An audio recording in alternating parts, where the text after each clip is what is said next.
सव्येन सव्यः संप्रष्टव्यो दक्षिणेन तो दक्षिणः। माता पिता गुरु को कैसे प्रणाम करें?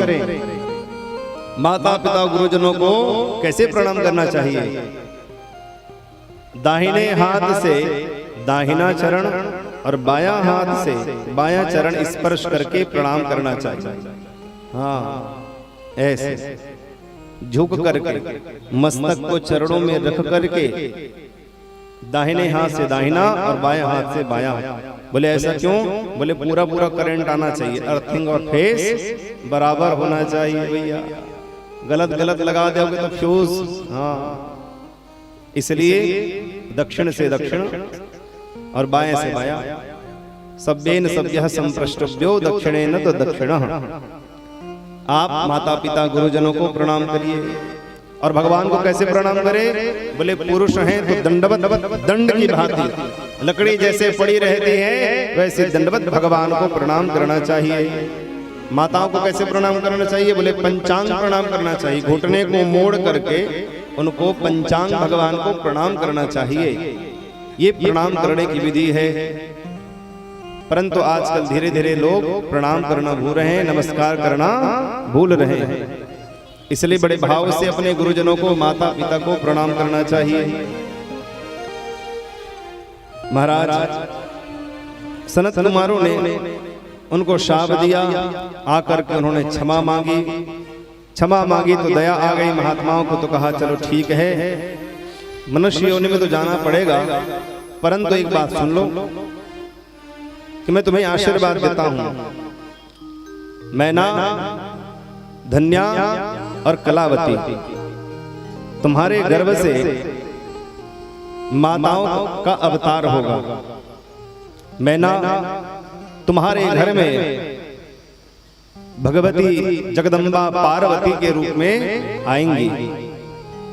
धन्या तुम्हारे घर में भगवती सीता तुम्हारी पुत्री के रूप में आएंगी। और कलावती तुम्हारे घर में राधा रानी तुम्हारी पुत्री के रूप में आएंगी। यह मैं आशीर्वाद देता हूं। इस प्रकार तीनों बड़ी प्रसन्न हो गई। तो महाराज मैना का विवाह होता है हिमांचल राज के साथ। उनकी पुत्री हुई पार्वती। अयोनिजा। और ऐसे ही धन्या का विवाह होता है मिथिला नरेश शिरध्वज, जिनको आप लोग जनक कहते हैं। जनक क्या है? जनक है पद। सीता जी के पिताजी का नाम बोले शिरध्वज। राजा शिरध्वज के साथ धन्या का विवाह हुआ। और एक समय जब भयंकर अकाल पड़ा, जब अकाल पड़ा तो यज्ञादि कर्म करने के लिए हल चलाया जा रहा था। हल के नीचे का जो लोहा होता है, जो स्वर्ण का बना हुआ था, उसको कहते हैं सीत। जैसे हल से जुताई किया गया, एक घड़े में जा करके वह सीत लगा। जैसे ही उसको खुदाई करके देखा गया तो उस सीत के भी उस घड़े के भीतर एक कन्या थी। सीत में टकराने के कारण उनका नाम रखा गया सीता, जनक दुलारी। इस प्रकार राजा शिरध्वज को पुत्री के रूप में सीता जी प्राप्त हुई। धन्या के साथ उनका विवाह हुआ। और कलावती का विवाह होता है महाराज वृषभान जी के साथ। उनके घर में राधा रानी उनके पुत्री के रूप में अयोनिजा उनको प्राप्त हुई। इस तरह सनकादि ऋषियों ने जो शाप दिया, सनत कुमारों ने जो शाप दिया, महाराज समझिए कि वह शाप नहीं, वह उनके लिए वरदान था। और इस प्रकार श्री शिव महापुराण की कथा कहती है कि महाराज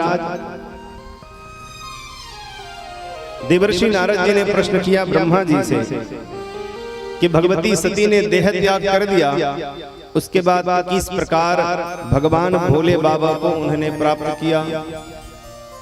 तब उस समय ब्रह्मा जी कहते हैं कि हे देवर्षि नारद, अब आप श्रवण करिए। दाक्षायणी सती देवी पैवत देहा पितुर्मुखे कथम गिरिसुता ब्रह्मन् बभूव जगदम्बिका। कैसे जगदम्बिका ने भगवान भोले बाबा को प्राप्त किया वह आप बताएं।